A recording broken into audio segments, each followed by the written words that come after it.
Ya, ini apa namanya? Kalau di Pengulu sebelum seseorang itu menikah biasanya ada konseling bimbingan pernikahan. Anggap saja ini konseling pernikahan, gitu ya. Anggap saja konseling pernikahan sampean mau menikah semuanya.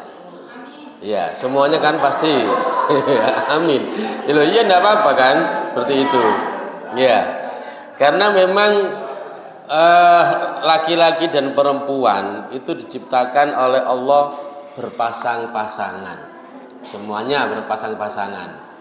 Kalau kemudian tidak ada untuk niat pernikahan, itu kan juga tidak bagus. Ya, nanti saya akan bahas pernikahan ini bagaimana. Ini mana ini? Ya. Jadi begini, secara fitrah itu naluriah, ya.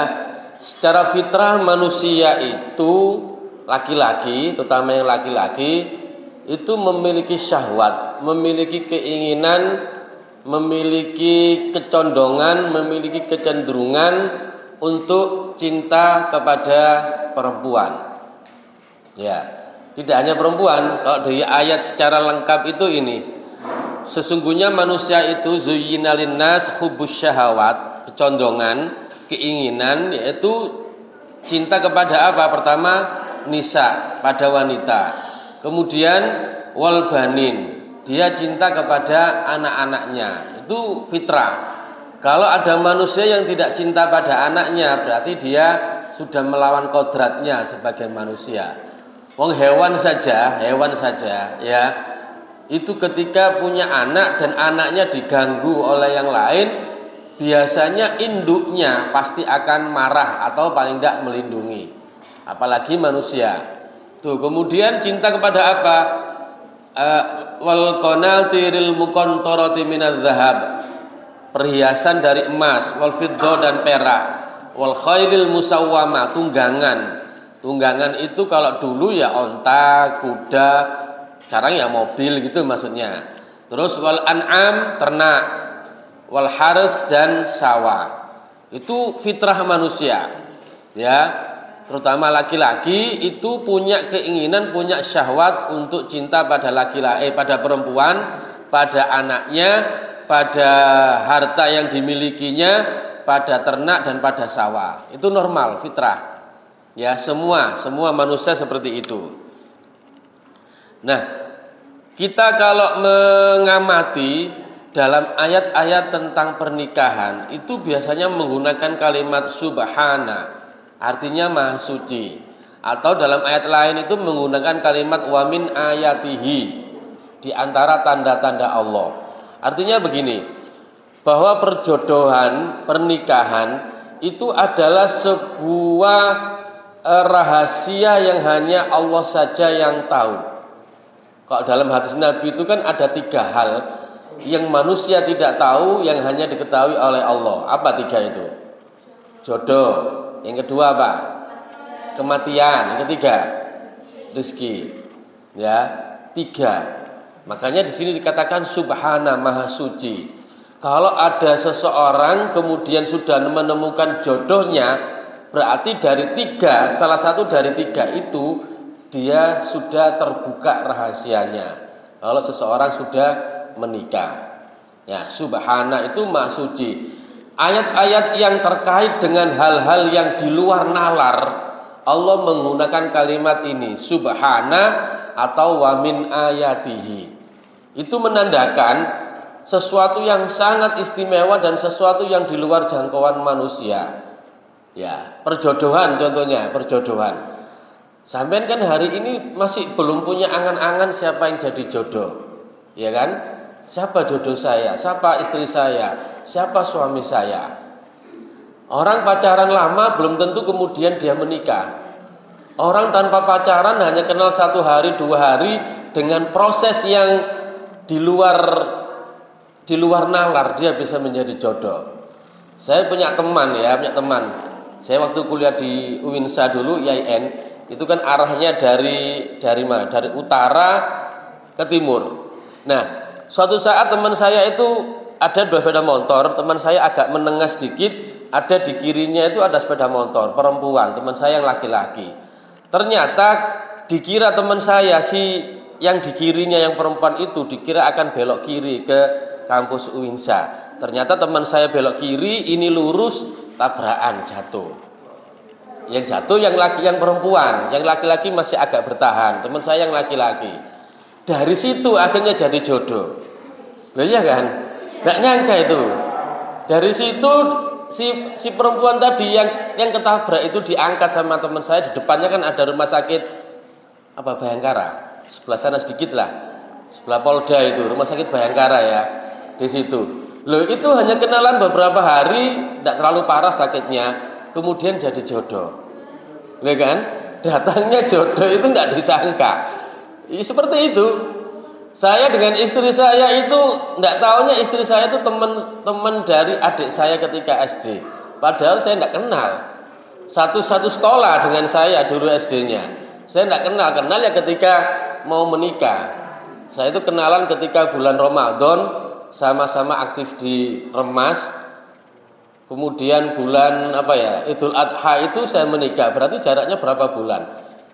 Ramadan, Syawal, Dzulqa'dah, Dzulhijjah, hanya 4 bulan menikah. Tidak menyangka kan kira-kira seperti itu. Iyalah, ngeledeki seperti itu. Katanya orang Jawa, ngeledeki oleh tonggone dhewe. Ya tetangga sendiri, saya gang 3, istri saya gang 1.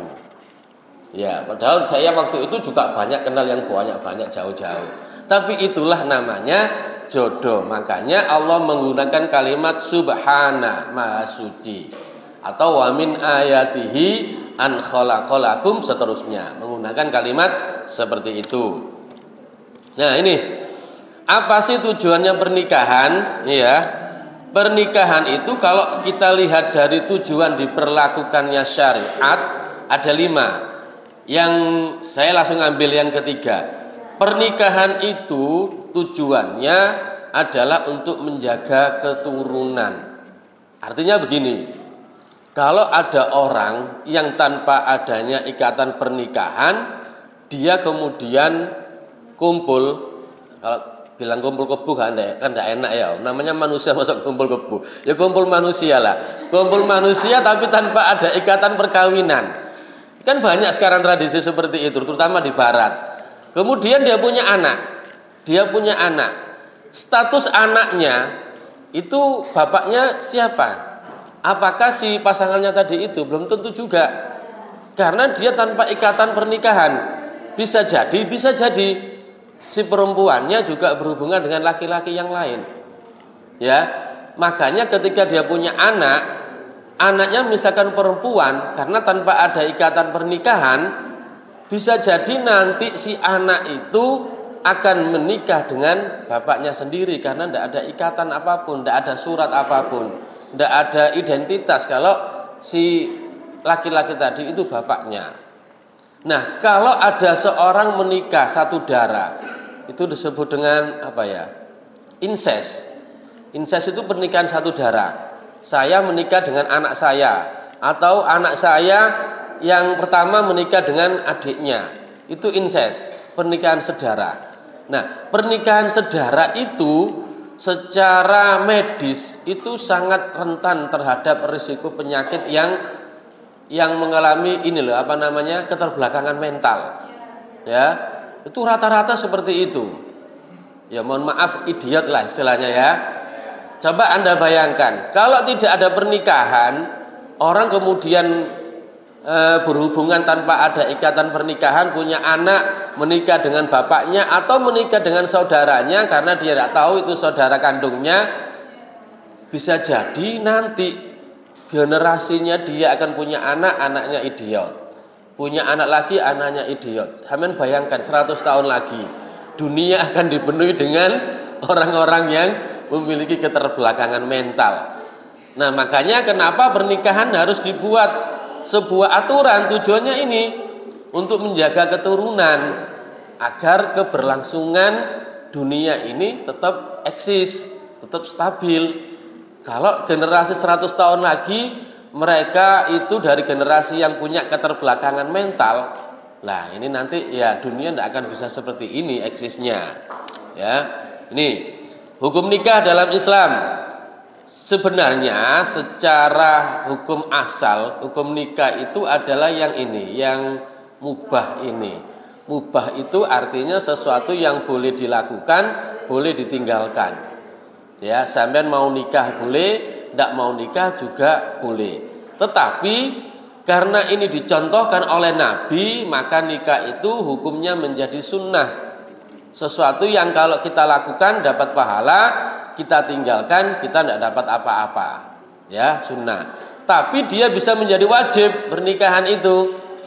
Ya, kalau seseorang laki-laki dan perempuan waktunya sudah memenuhi syarat, dia punya kemampuan dan dia tidak bisa menahan diri untuk dalam keadaan takut zina. Ya, misalkan dia satu kerjaan gitu ya di kantor, laki-laki dan perempuan, setiap hari ketemu. Nah, nanti dikhawatirkan dia ada ketertarikan, ya, dikhawatirkan nanti dia takut pada yang disebut dengan zina, daripada haram, daripada dosa, maka dia punya kewajiban untuk menikah. Tapi menikah itu juga hukumnya bisa haram.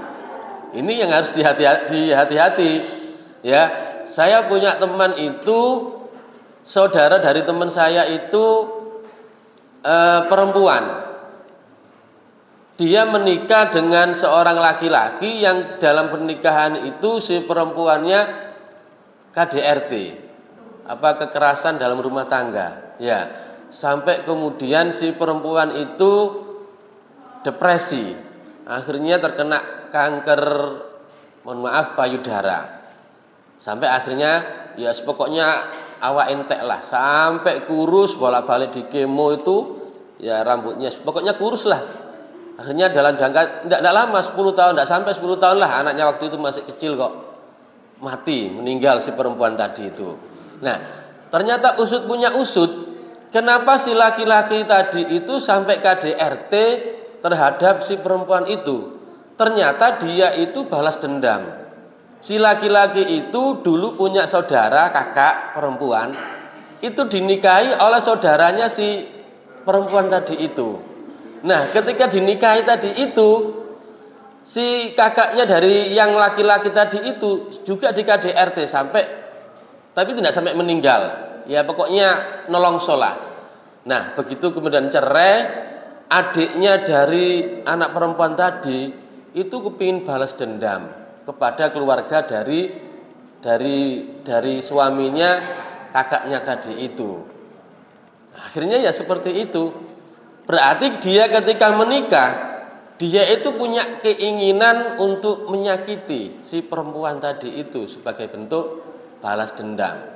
Nah, kalau seperti itu yang dilakukan, maka pernikahannya itu hukumnya haram.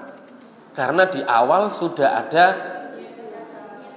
keinginan untuk tidak baik. Ya, seperti itu. Nah, makanya hukum nikah seperti ini.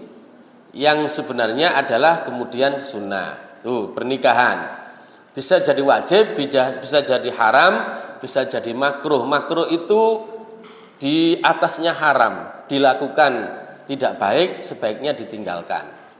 Ya, ada orang menikah tapi dia mohon maaf lemah syahwat. Tahu ya lemah syahwat ya? Ya, editansil itu, tahu editansil? Apa editansil itu? Ejakulasi dini tanpa hasil. Tahu ya? Ya, sikulah ngerti lah.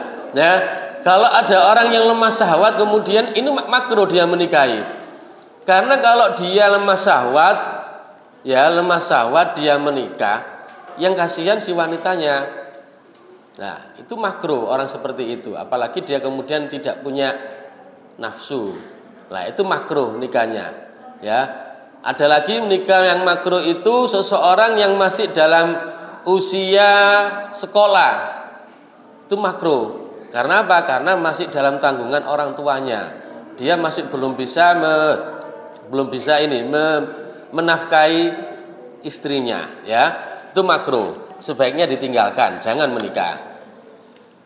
Nih, satu ya, hikmah pernikahan. memelihara tadi keberlangsungan manusia. Karena seseorang menikah itu dibutuhkan kepastian, dibutuhkan jangka panjang. Menikah itu bukan urusan waktu 1 tahun 2 tahun, tapi selama-lamanya. Karena itu pernikahan itu harus betul-betul diperhatikan. Makanya tadi ta'aruf itu ya, ini ya ta'aruf itu. Ta'aruf secara hukum asal dulu, ta'aruf dulu, khitbah itu lamaran itu meminta, baru nikah. Dulu ta'aruf itu laki-laki datang ke rumahnya si perempuan, dia melihat si calonnya tadi. Tapi yang boleh dilihat cuma 3, wajah, nih ya, telapak tangan sama kaki, bagian apa ya? Nama kalau Jawanya itu namanya pentis. Pentis apa ya? Hah? Yang di atasnya tumit itu loh. Apa jenenge? Pokoknya itulah pentis ya. Jadi 3. Jadi wajah boleh dilihat, telapak tangan dan kaki bagian bawah. Itu hanya sebentar, enggak boleh delok terus, suwe enggak boleh. Sebentar dong, oh wajahnya ini, oh telapak tangannya ini, oh seperti itu. Dulu ta'aruf itu seperti itu.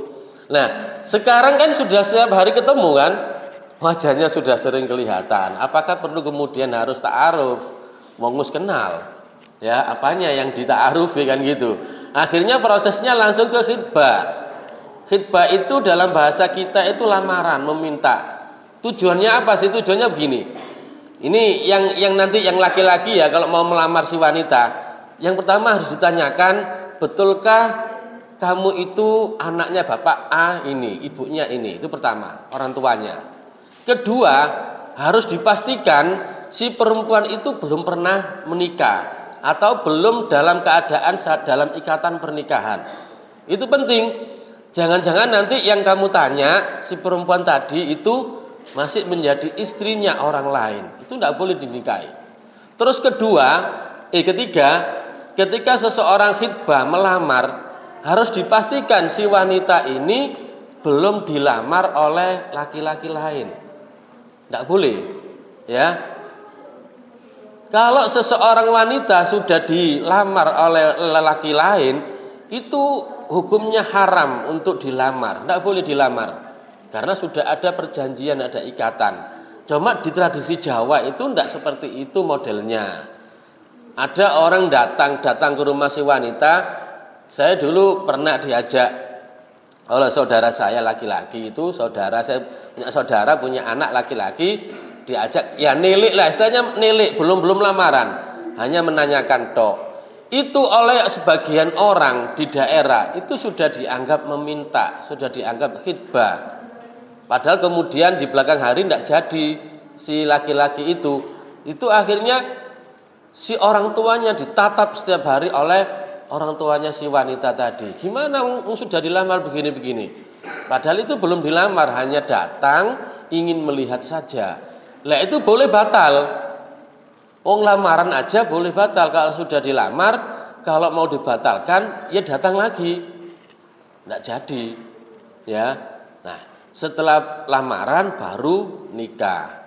Tujuannya apa sih lamaran itu? Pertama tadi memastikan orang tuanya siapa. Kemudian memastikan dia itu tidak dalam ikatan pernikahan. Yang ketiga, dipastikan dia tidak sedang dilamar oleh orang lain atau laki-laki lain. Itu wajib. Ya. Itu kalau ada orang melamar perempuan yang masih dalam ikatan pernikahan, itu tidak boleh. Makanya kemarin kita bahas tentang sigho taklik. Ada wanita yang ditinggal merantau oleh suaminya 2 tahun berturut-turut tanpa ada kabar, tanpa ada kejelasan, itu belum tentu dia itu cerai. Tidak boleh langsung dia menikah dengan yang lain. Kecuali kalau ada sigho taklik. Kemarin ya, sigho takliknya kan dia bilang gini, kalau saya meninggalkan istri saya 2 tahun berturut-turut, maka jatuhlah talak saya 1 kepada si wanita itu, dan saya serahkan si wanita itu untuk menuntut cerai pada saya. Boleh kalau ada perjanjian seperti itu. Kalau tidak ada perjanjian seperti itu masih belum boleh dinikahi, bahkan dilamar pun tidak boleh. Terus yang kedua, pernikahan adalah tiang keluarga yang teguh dan kokoh. Jadi begini, dalam hubungan strata sosial ada negara, ada masyarakat, ada keluarga. Nah, keluarga itu ibaratnya adalah negara terkecil dalam sosial masyarakat. Bapaknya itu sebagai presidennya, ibunya, lah ibu ini tugasnya wakil, ya bendahara, ya menteri, ya pengawal pribadi, ya kadang-kadang sebagai tugas pembantu juga perempuan itu. Itulah hebatnya perempuan. Kalau laki-laki itu enggak. Kalau laki-laki ditinggal mati istrinya, dia masih cepat cari ganti. Tapi kalau perempuan ditinggal mati oleh laki-lakinya, dia bisa bertahan puluhan tahun, bahkan enggak menikah lagi masih banyak. Kalau laki-laki itu enggak kuat. Seminggu sudah cari lagi, jangan sampai seminggu, sehari 2 hari aja kadang-kadang si laki-laki itu cari lainnya, ya. Karena peran ibu itu besar loh ya. Tadi ya, bapak itu hanya presiden saja, ibu ya wakil, ya bendahara, ya menteri, ya wakil presiden, ya juga sebagai pembantu. Ya, laki-laki kalau tidak ada perempuan, dia tidak ada yang menyiapkan minuman, tidak ada yang menyiapkan masakan. Kalau perempuan masih bisa hidup dengan sendirinya, ya. Karena itulah sampean yang perempuan harus bangga, Perempuan itu kuat, orangnya kuat daripada laki-laki, ya. Terus yang ketiga, jelas mengontrol hawa nafsu, ya, mengontrol hawa nafsu, karena bagaimanapun manusia itu punya nafsu, ya, manusia punya nafsu. Lah nafsu itu sebenarnya perempuan dan laki-laki. Perempuan itu memiliki laki-laki itu memiliki 4 malu, bukan 4 kemaluan loh ya, 4 malu dan punya 1 nafsu, ya. Kalau perempuan balikannya, perempuan itu punya 1 malu, punya 1 malu tapi 4 nafsu. Tapi yang bisa mengontrol nafsu justru perempuan. Padahal nafsunya besar 4 perbandingannya. Laki-laki nafsunya cuma 1, tapi rata-rata yang sering tidak bisa mengontrol nafsu itu yang laki-laki. Ya, kebalikannya. Disitulah hebatnya perempuan. Ya, oke, itu saja. Nanti kita lanjutkan berikutnya. Yuk, kelompok berikutnya.